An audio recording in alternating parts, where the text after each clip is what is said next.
Hola, bienvenidos. Vamos a ver el tema de ecografía de manera muy general. Entonces, dentro de la historia, tenemos que en 1880 los esposos Curie produjeron por primera vez los rayos ultrasónicos en el laboratorio mediante el fenómeno piezoeléctrico utilizando materiales de cristales de cuarzo. Posteriormente, en 1942, Dubsig inicia su uso en la medicina para diagnosticar procesos expansivos intracraneales en las llamadas confeccionadas tinas de baño. Posteriormente ya vinieron las aplicaciones a nivel de lo que es el campo médico. Las primeras aplicaciones se hicieron en la parte obstétrica, ¿ya? Y también en la parte ginecológica. Inmediatamente fueron investigándose las bondades del ultrasonido a nivel abdominal. Posteriormente, se fueron confeccionando ya los llamados transductores o sondas para realizar estudios abdominales, estudios de superficie, de tejidos blandos, estudios intracavitarios, en este caso los transductores vaginales, transductores intrarrectales, ¿no? Posteriormente, el estudio se amplió a la parte vascular, es donde se inició el estudio de ecografía Doppler color, ¿ya? Para visualizar lesiones intraluminales, ¿no? A nivel vascular. La ecografía es una técnica de diagnóstico que va a utilizar el ultrasonido para proyectar imágenes de estructuras internas del cuerpo humano. También conocido comúnmente como ultrasonido, podemos también llamarle sonografía.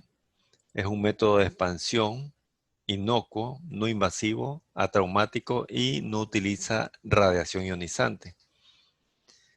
La ecografía va a funcionar mediante un estímulo eléctrico, ¿ya? Sobre los cristales de cuarzo que están en el transductor, es decir, aquella herramienta o aparato que sujeta el operador, el médico o el ecografista en su mano. Estos cristales de cuarzo comienzan a vibrar y comienzan a emitir ondas ultrasónicas, las mismas que son reflejadas o dirigidas hacia un órgano, en este caso en la ecografía abdominal, hacia el hígado, páncreas, vasos, riñones, etcétera. Y posteriormente regresa la onda sonora hacia el transductor y va hacia el equipo mediante un sistema de software avanzado, lo va a transformar en imagen.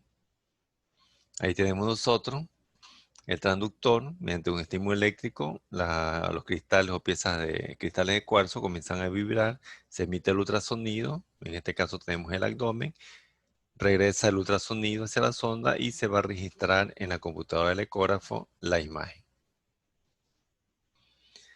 El medio idóneo para la propagación del ultrasonido corresponde al agua, es por tanto que se utiliza o es más útil la visualización de aquellos órganos que contengan agua. Tenemos los órganos abdominales, la vesícula, la vejiga, los vasos, el riñón, el hígado, el vaso, el páncreas, etcétera, ¿no? Pero aquellas estructuras que contengan o tienen aire no se van a visualizar correctamente, es decir, que el haz sonoro no se va a propagar muy fácilmente a través del aire. Entonces vamos a visualizar todos los órganos que contengan en su interior líquido o estén formados de líquido. Ahí tenemos nosotros, bueno, ese es un cuadro que una vez lo observé, dice lo que el doctor ve en la ecografía, todos los órganos completos, y lo que los alumnos observan en la ecografía, ¿no? En realidad, si son los alumnos de medicina, deberían observar o deben observar lo que el médico, ¿ya? O lo que el docente observa durante la realización de este estudio, ¿no? Porque el estudiante o el alumno de medicina conoce de la anatomía, por lo tanto, puede observar los órganos por ecografía. Ahí tenemos una imagen ecográfica cuando nosotros observamos un embrión o un feto porque visualizamos la anatomía o la silueta anatómica de la cabeza en perfil, del tórax, del abdomen, ¿no? Para este examen no hay contraindicación, pueden repetirse sin peligro alguno, son más económicas en relación a otros estudios, de pronto de abdomen, una tomografía. ¿Cuáles son los tipos de ecografía que existen? Veamos la ecografía Doppler vascular para valorar la luz de la arteria de la vena en busca de trombos, de placas ateromatosas, si es que hay alguna estrechez. La ecografía intracavitaria tenemos la ecografía intravaginal, cuando no se puede visualizar correctamente el útero o los ovarios por vía superior o suprapúbica, o la ecografía intracavitaria a nivel rectal para visualizar y valorar la zona central y periférica de la próstata o lesiones a nivel de las glándulas vesículas seminales. La ecocardiografía para visualizar lesiones a nivel de las cavidades cardíacas.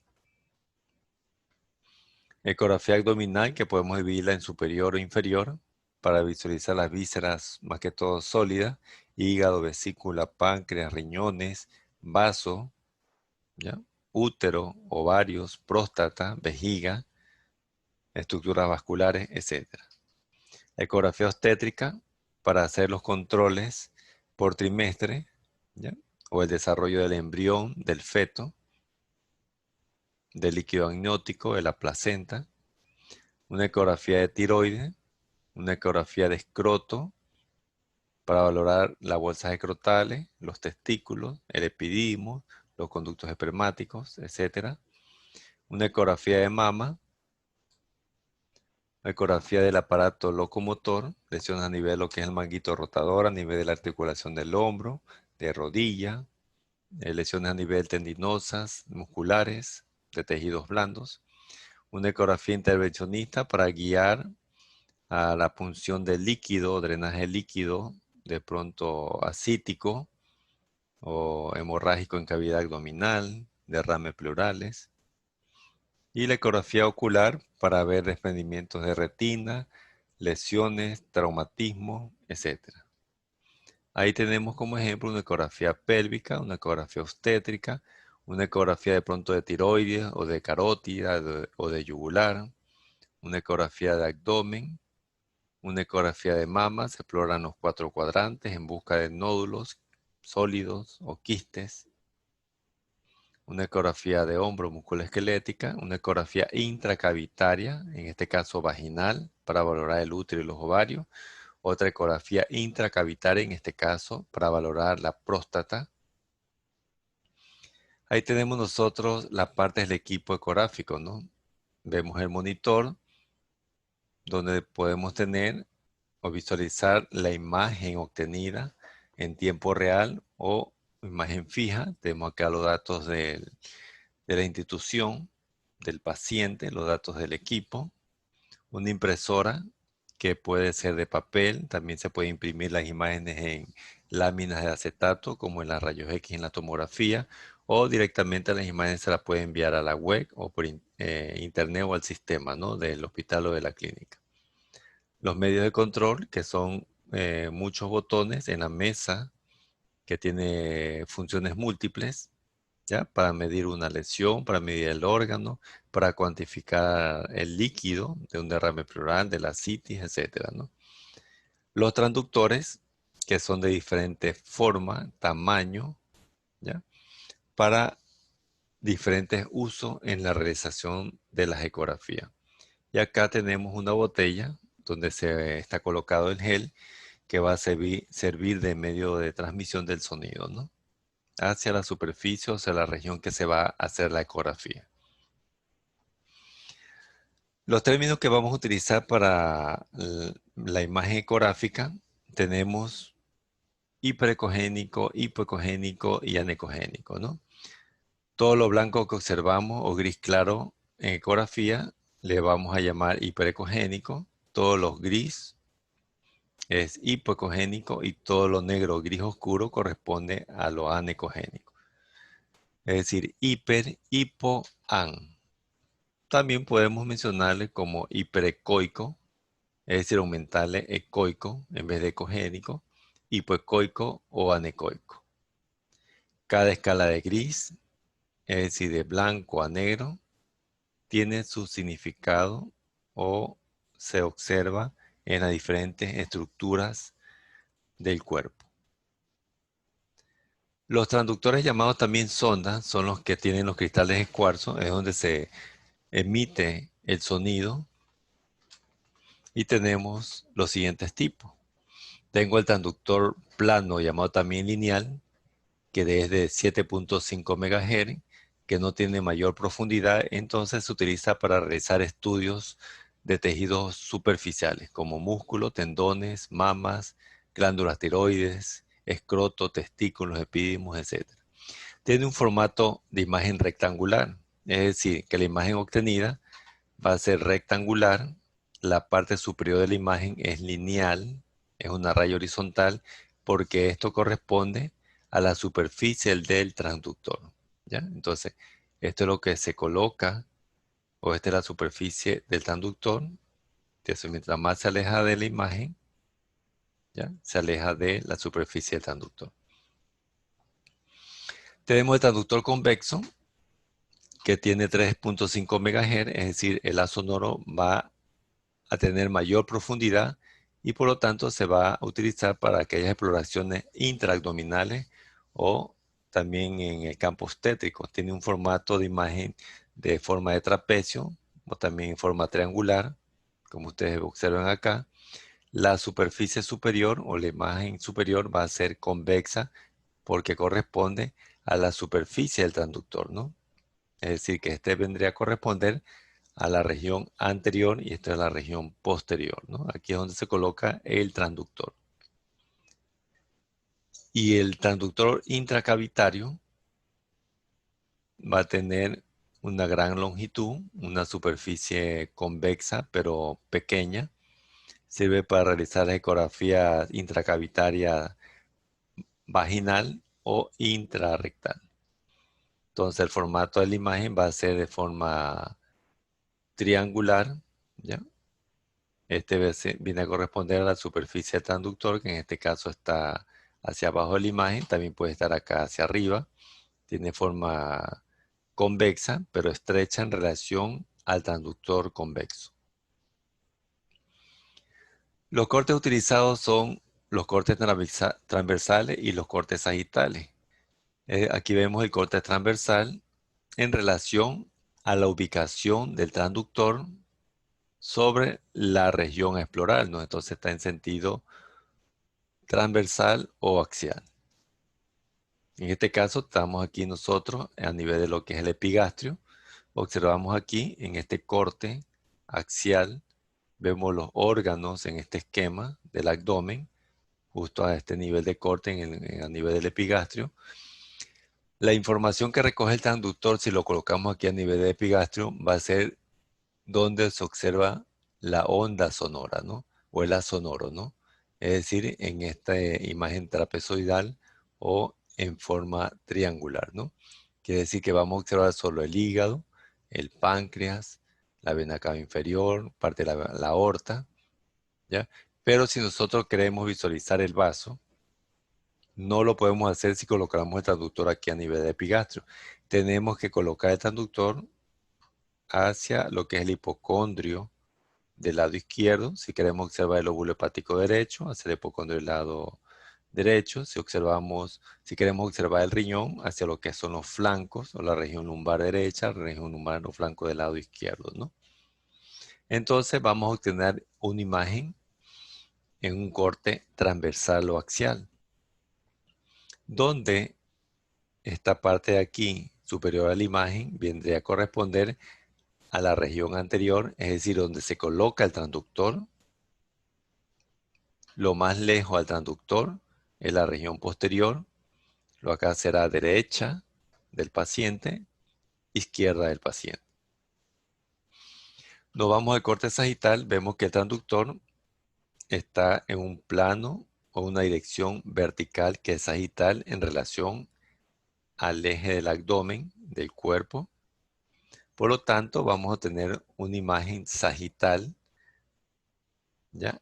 Donde ecográficamente lo acá viene a ser, sigue siendo anterior, porque aquí colocamos el transductor en la superficie del abdomen. Esto sigue siendo posterior, pero del lado acá de la imagen ecográfica es superior y lo acá es inferior. ¿Por qué?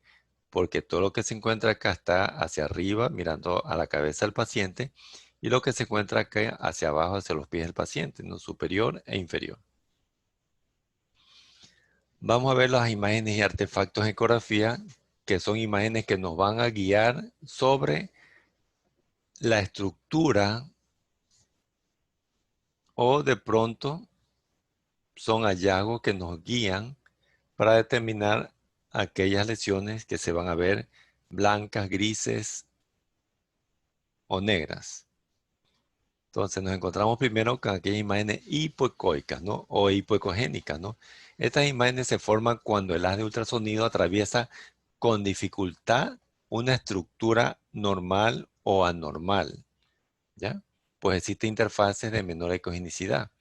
Entonces, se llaman hipoecogénicas porque son o se ven grises, ¿ya? Como en este caso, tengo el hígado, que es hipoecogénico, es gris, la textura normal, o de pronto un nódulo, ¿ya? Que también se va a ver hipoecogénico, ¿no? Gris. Las imágenes hiperecogénicas son aquellas imágenes blancas donde el ultrasonido no atraviesa con facilidad. Es decir, son aquellas estructuras un poco más sólidas. En este caso, en el hígado, observamos esta imagen redondeada de aspecto nodular hiperecogénica o hiperecoica de color blanco, ¿no? Que es una lesión un poquito más dura, de pronto un angiomiolipoma en el hígado. O de pronto también encontramos otra imagen hiperecogénica o hiperecoica, es decir, blanca, en este caso redondeada dentro de la vesícula, que corresponde a esta imagen que yo estoy enseñando en este momento. Entonces, el haz ultrasónico no ha logrado atravesar, por lo tanto se ve hiperecoica, ¿no? Hiperecogénica de color blanco, ¿no? En este caso tenemos aquí una litiasis vesicular. La litiasis vesicular se caracteriza, o cualquier litiasis o cualquier imagen cálcica, se caracteriza porque primero es redondeada, blanca, hiperecogénica y tiene una sombra negra en la parte posterior. Esta sombra corresponde a la llamada sombra acústica posterior que caracteriza a la litiasis o a la calcificación.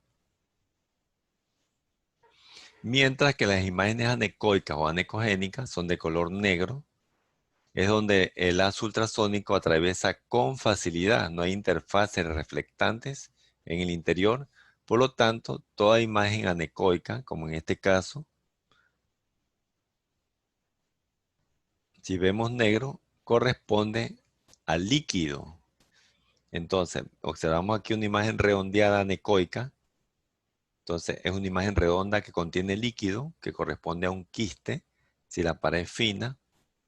Y se va a confirmar que esto es líquido porque tiene en la parte posterior una sombra blanca, ¿ya? Que le vamos a llamar refuerzo acústico posterior.